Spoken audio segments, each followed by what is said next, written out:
Kuala Lumpur மாநகரை நிர்வகித்த கூட்டரசு பிரதேச அமைச்சர், மேயர்கள் என பதவிகள் மாறிய போதும் இதுவரை யாரும் தலைநகரை திறமையாகவும் நேர்மையாகவும் மேம்படுத்தும் இலக்கை அடையவில்லை என்று டிஏபி கோலாலம்பூர் தலைவர் தங் கொக் வாய் கடுமையான விமர்சனத்தை முன்வைத்துள்ளார். புதிதாக பதவியேற்ற மேயரான ஃபட்லுன் மா உஜுட்டுக்கு முன்பு 16 மாதங்களில் மேயர் மாற்றப்பட்ட அதிரடி சூழலை குறிப்பிட்ட தங் கொக் வாய், புதிய மேயர் உயர்தர நிர்வாகத்தையும் மக்கள் நலனையும் உறுதி செய்ய வேண்டும் என்று வலியுறுத்தியுள்ளார்.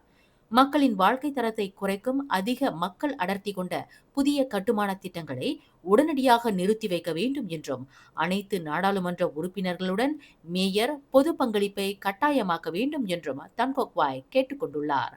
மேலும் ஊழலை தடுக்கவும் மக்களாட்சி சேவையை வலுப்படுத்தவும் தலைநகரில் ஊராட்சி தேர்தலை தாமதமின்றி மீண்டும் நடத்த வேண்டும் என்று அவர் ஆவேசமாக கோரிக்கை விடுத்துள்ளார். மேலும் செய்திகளை தெரிந்து கொள்ள கீழே இருக்கும் பெல் பட்டனை அழுத்துங்கள். உங்கள் மகிழ்ச்சியை வெளிப்படுத்த லைக் மற்றும் ஷேர் செய்யுங்கள். தொடர்ந்து திசைகளோடு இணைந்திருக்க சப்ஸ்கிரைப் செய்யுங்கள்.